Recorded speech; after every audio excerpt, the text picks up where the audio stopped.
तो last episode के and पे हमने देखा था कि मास्टर टैंक जो होते हैं गिने चुने कुछ लोगों को अपने साथ लेते हैं और साथ ही शादी के मेहमानों को अपने साथ लेकर पानी के अंदर उतर जाते हैं। तो जब वो पानी के अंदर उतरकर आगे की तरफ बढ़ रहे होते हैं तो तुम्हारा टैंक सैम को दिखाता है कि हमारा टैंक सैम अपनी सिचुएशन का हिसाब लगाने की कोशिश कर रहा था कि उसके साथ आगे क्या होने वाला है। तो वो सामने टैंक हुआ और साथ में मिस राय की तरफ देखता और कहता है कि अगर जहाँ पर इन दोनों को देखा जाए और साथ ही मास्टर टैंक को देखा जाए, मास्टर टैंक वो चाहे कितने ही पावरफुल मास्टर क्यों ना, अगर जहाँ पर ऑल आउट बैटल होती है और जहाँ पर इनके ऊपर अटैक होता है तो मुझे नहीं लगता कि वो अपने साथ साथ जहाँ पर 3 लोगों को बचा पाएंगे। और अगर जहाँ पर उसे 3 में से 2 लोगों को चूज करना हो तो फिर वो जहाँ पर किसको पीछे छोड़कर जाएगा। चाहे मैं जहाँ पर इसको किसी भी एंगल से क्यों ना देख लूँ, वो जहाँ पर टैंक हा और साथ में मिस हाई को बचाएगा और मुझे यहाँ पर मरने के लिए छोड़ जाएगा, यानी कि वो मुझे यहाँ पर छोड़ देगा, इन दोनों को वो अपने साथ ले जाएगा। इसका मतलब यह है कि मुझे जल्दी से जल्दी अपने लिए कोई ना कोई बंदोबस्त करना पड़ेगा क्योंकि बहुत ही जल्दी जो मुझे छोड़कर जाने वाला है। तो हमारा टैंक सैम जो था उसे अभी तक समझ जा चुकी होती है कि उसे इस जगह के ऊपर छोड़ दिया जाएगा जैसे यहाँ पर इनके ऊपर अटैक होता है।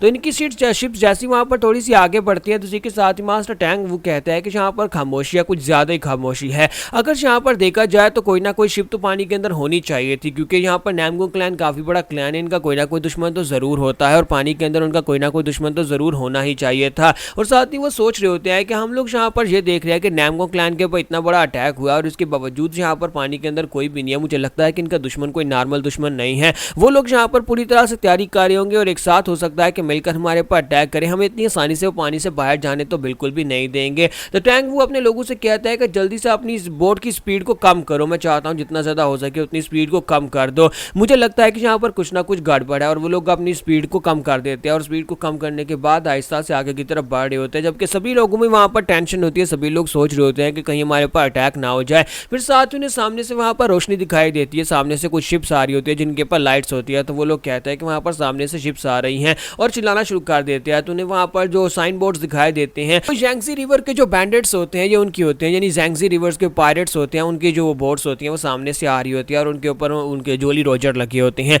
तो वो लोग वहां पर उनको देखते ही शुरू हो जाते हैं और चलाना शुरू कर देते हैं कि हमारे रीइंफोर्समेंट्स आ गई हैं, रीइंफोर्समेंट्स आ गई हैं, क्योंकि जैंगजी रिवर के पायरेट्स का हमारे मास्टर के साथ एक समझौता हुआ था और इसी वजह से वो लोग हमारी मदद करने के लिए यहाँ पर आए होंगे। लगता है कि जो हमने मैसेजेस भिजवाए थे आसपास मदद के लिए वो पहुंच चुके हैं और इसी के साथ ही वो लोग खुश होकर कह रहे होते हैं कि हम लोग जहाँ पर हैं जहाँ पर हैं जल्दी से आ जाओ, हमें आकर बचा लो। जब वो वहां पर चिल्ला कर कह रहे होते हैं कि हमें आकर बचा लो, मास्टर टैंक वो जो होते हैं वो अलग ही परेशान होते हैं। वो सामने की तरफ उन शिप्स की तरफ देखते हैं और कहते हैं क्या ये वाकई में यहाँ पर हमारी मदद करने के लिए आए हैं या फिर यहाँ पर हमें मारने के लिए आए हैं। फिर साथ ही वो कहते हैं कि अगर देखा जाए तो नैमगो क्लैन के पैट्रियार्च ने मुझे इतना तो कहा था, उसने कहा था कि यहाँ के जो जैंगजी रिवर के मास्टर्स हैं उनके साथ उनका एक समझौता हुआ है, उनके साथ एक डील है जिसकी वजह से वो उनके ऊपर कभी अटैक नहीं करेंगे और उनकी मदद भी कर सकते हैं। लेकिन मुझे लगता है कि यहाँ पर कुछ ना कुछ तो गड़बड़ है। इतनी सारी शिप्स यहाँ पर सिर्फ मदद करने के लिए तो बिल्कुल भी नहीं हो सकती क्योंकि जैंगजी रिवर के पास अगर शिप्स हैं भी तो वो इतनी ज्यादा तो बिल्कुल भी नहीं है और ऊपर से ये सभी लोग इस तरह से हमारे सामने से आ रहे हैं जैसे कि हमारा रास्ता ब्लॉक करने की कोशिश कर रहे हो।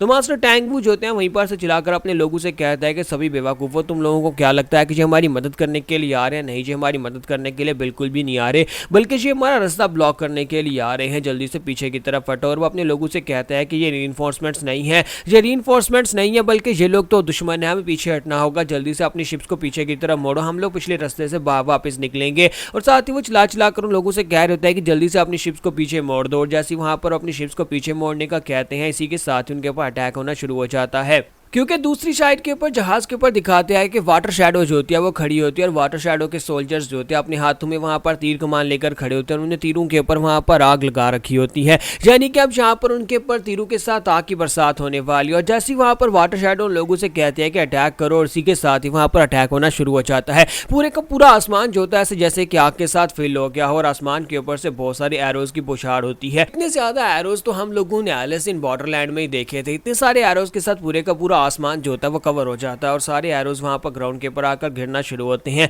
जिस भी शिप के ऊपर आकर एरो लगता है वहां पर आग लगना शुरू हो जाती है। मास्टर टैंक वो जो होते हैं वो तो अपने आप को बचा रहे होते हैं, लेकिन ज्यादातर लोग अपने आप को बचा नहीं पाते, यहाँ तक कि एरोज जो होते हैं उन सभी की बॉडी के अंदर आकर लगना शुरू हो जाते हैं और वो लोग वहां पर एरोज के साथ लगकर मर रहे होते हैं। टैंक सैम जो होता है वो पीछे की तरफ फट रहा होता है क्योंकि उसे पता होता है कि मास्टर टैंक वो बहुत ही जल्दी यहाँ पर लड़कियों को लेकर निकल जाएंगे और बेचारा वहां पर अकेला रह जाएगा। और जहाँ पर देखते ही देखते उनकी 4-5 शिप्स जो होती है उनका सामने वाली वो जलकर खाक हो जाती है, कुछ शिप्स पानी के अंदर डूब जाती हैं। तो मास्टर टैंग वो जो होते हैं वो सभी लोगों से कहता है कि सभी लोग यहाँ पर से निकलना होगा, चाहे कुछ भी हो जाए, हमें यहाँ पर पीछे की तरफ मुड़ना होगा। अपनी शिप्स को पीछे मोड़ो और तेजी के साथ भागना स्टार्ट करो। लेकिन इसी के साथ ही पीछे देखते हैं तो पीछे से भी रास्ता ब्लॉक होता है। काफी सारी शिप्स जो होती हैं पीछे से निकल कर आ जाती है और उनका रास्ता ब्लॉक कर लेती है। तो मास्टर टैंग वो कहते हैं कि ये क्या, इन कमीने लोगों ने हमें बीच में फंसा लिया है। दोनों तरफ से यहाँ पर रास्ता ब्लॉक हो चुका है, ना हम लोग आगे बढ़ सकते हैं और ना हम लोग पीछे जा सकते हैं। तो टैंक हाउस से कहते हैं ग्रैंडपा हम लोग यहाँ पर से क्या करेंगे, हमें तो पूरी तरह से बीच में फंसा लिया गया है, दोनों तरफ से रास्ता बंद है, ना पीछे जा सकते हैं और ना ही आगे जा सकते हैं।